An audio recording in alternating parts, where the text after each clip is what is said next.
Hello, Thomas here, Southern Star Gardens. Also, Angel Fire Knives. That's my other channel. I'm a knife maker. I make knives as a profession. That's how I pay my bills and all that good stuff. Angel Fire Knives, if you're curious. Anyway, let's talk a little about soil composition. I've been seeing a lot of quite a few, I guess, new growers on the Facebook groups. I'm in a couple groups on Facebook, a couple of cannabis groups. One of them is like growers helping growers, and the other one's like a recreational cannabis group. And it's kind of cool. The recreational one's kind of fun. They do a lot of giveaways. I haven't won anything yet, of course, but they do a lot of giveaways. So, soil composition. Okay, now I am gardening in high desert conditions. So, here, let's check this out.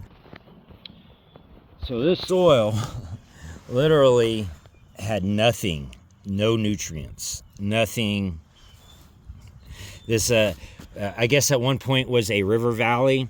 But anyway, when I lived in Santa Fe, the soil was much like this, really sandy, dry. It's got really good drainage, like probably too good. So if you're gardening in an area like this, you need to add biological matter is the best thing you can add. I've got pine chips, I've got grass clippings, compost. You got to have your compost in. My compost is mostly like fruit peels, eggshells. I don't do any meats or cheese or breads in my compost. So it's like, vegetable stalks, fruit, vegetables, eggshells mostly. So compost. And then what I do with my compost, because it gets cold here, is I actually compost in the ground.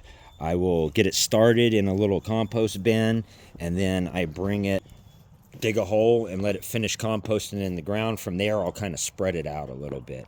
I actually, in this garden, I have 3 separate compost piles, one on each end, one in the middle, and it's slowly kind of getting spread out. So you have your biological matter. You need something to help hold the moisture in there. I use pine chips, grass clippings, stuff like that. That will help you hold moisture in. Because this drainage is so good, you can water it here every day and never overwater. It's almost impossible to overwater here.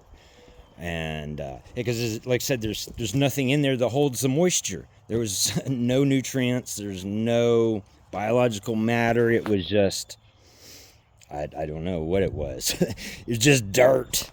So, on top of the compost, I have chickens. I raise chickens. I eat lots of eggs. So I use the chicken poop. I harvest chicken poop pretty much every day, cleaning up their coop and their pen. And I will compost the chicken poop. And by composting, basically I put it in another bin. I get it wet and kind of I mix it all up and kind of just let it marinate, kind of let it cure there for a little while, for a few months. And then I'll mix it into the ground. You really don't want to put like fresh manure on your garden.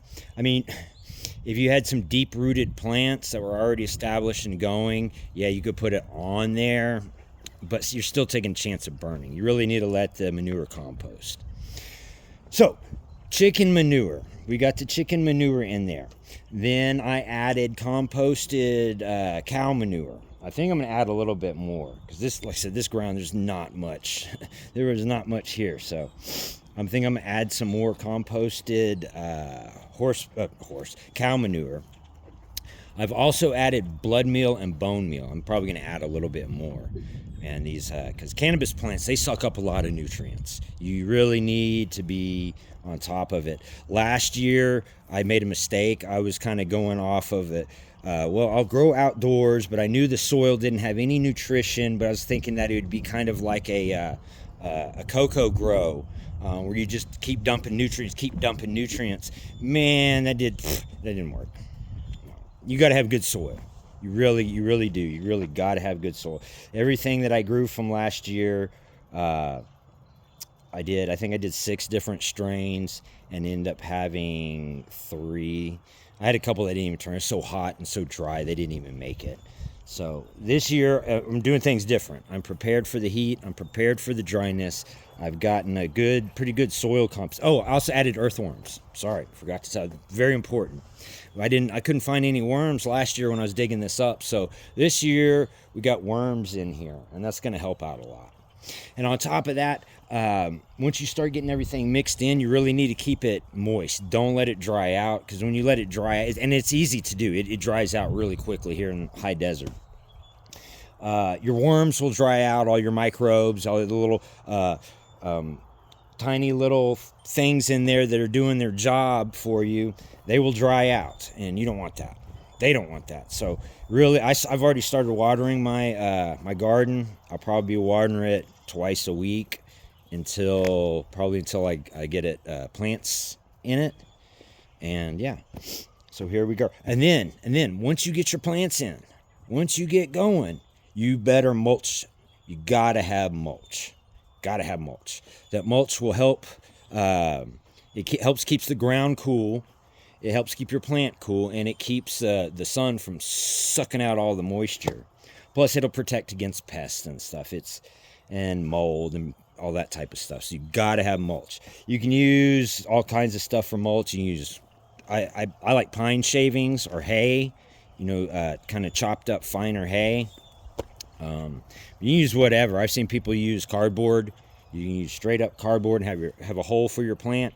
That'll work just fine. Newspaper, whatever. Got to have mulch. Don't forget to mulch. All right. Well, if you have any questions, man, feel free to reach out. Hope y'all have a great rest of your day. I will have some more updates. I'll still be trying to upload twice a week. This week I got really busy with the knife stuff. So both my videos here at the end of the week. But I still got 2 in. So I will try to do at least 2 this upcoming week. Y'all stay safe, be cool, and have a good one.